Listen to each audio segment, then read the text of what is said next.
Imagine walking into an ancient temple, its walls covered in mysterious symbols, its air thick with the scent of burning incense. A hooded sage approaches you and whispers, "What you consume consumes you." What if the food on your plate was not just nourishing your body, but shaping your soul? What if every bite carried an unseen spiritual weight? Today, we unravel a hidden truth, one that has been spoken of in hushed tones by mystics, sages, and ancient traditions for centuries. This is the spiritual consequences of eating meat, and what you are about to hear may change the way you see food forever. In the unseen layers of reality, everything vibrates. Every thought, every word, every action, and yes, every meal carries an energy signature.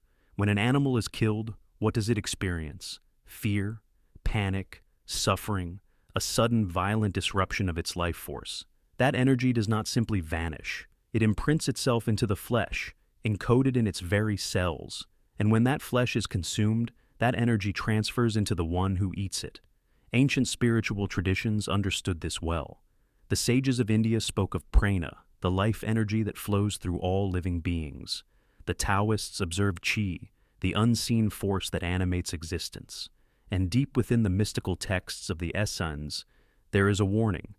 Do not defile your bodies with the flesh of dead animals, lest their suffering become your own. But what does this mean for us on a practical, energetic level?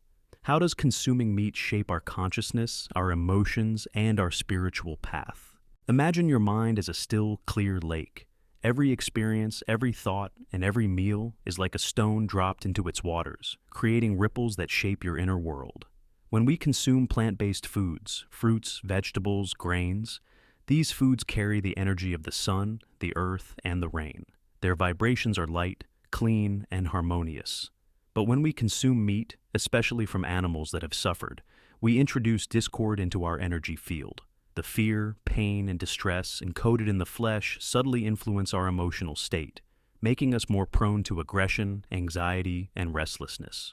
Many spiritual traditions warn of this. The yogic path teaches that a diet free of animal suffering helps to cultivate inner peace and heightened intuition.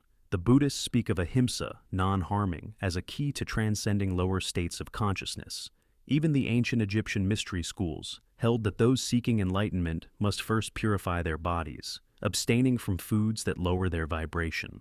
Could it be that the heaviness some feel after eating meat is not just physical, but spiritual? Could it be that consuming suffering keeps us trapped in lower states of awareness, unable to fully ascend into higher realms of consciousness? The universe is a vast web of cause and effect, action and consequence, a cosmic balance known in many traditions as karma. Every action we take, every choice we make, ripples outward, returning to us in ways both seen and unseen. When we partake in the consumption of animals, we are not merely eating flesh. We are participating in the cycle of suffering. By consuming the energy of death, we align ourselves with that frequency, binding ourselves to a karmic chain of violence and survival instincts. Consider this. In many ancient traditions, the highest spiritual beings, saints, sages, enlightened masters, tended toward plant-based diets, not because of mere dietary preference, but because they sought to sever themselves from the cycle of harm, breaking free from the weight of unconscious karma. The Bhagavad Gita speaks of sattvic foods, pure, life-giving, and conducive to spiritual growth, contrasting them with tamasic foods, which cloud the mind and darken the spirit. Could it be that our food choices are not merely personal preferences, but sacred contracts with the universe? What we consume shapes not only our body, but our destiny. If we ingest suffering, do we not attract suffering in return?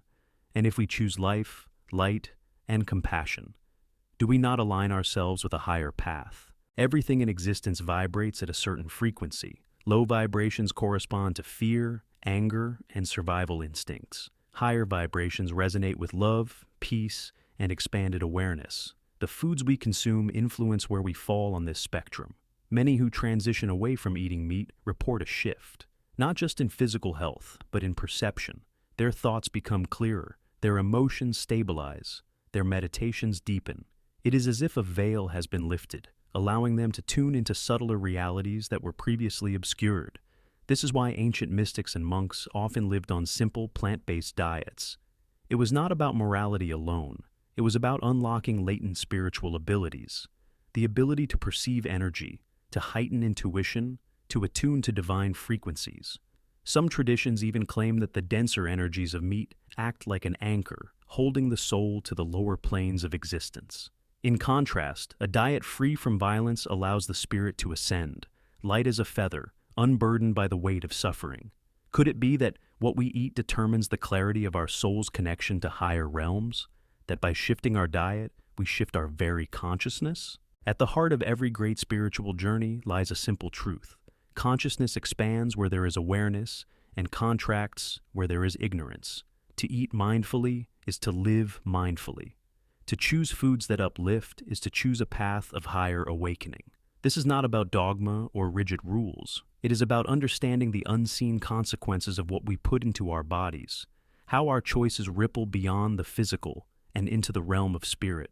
Throughout history, those who sought enlightenment have been mindful of what they consumed, not because they were told to, but because they felt the shift within themselves, the lightness, the clarity, the deepened connection to all living things.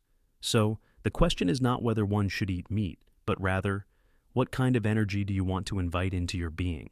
Will you consume the echoes of suffering, or will you nourish yourself with life and light? The choice is yours, and with it, the course of your spiritual evolution. The path to higher consciousness begins with what you take into yourself. Choose wisely. Please don't forget to like, subscribe, and hit the bell icon for more awesome content. Thanks for watching, and I'll see you in the next video.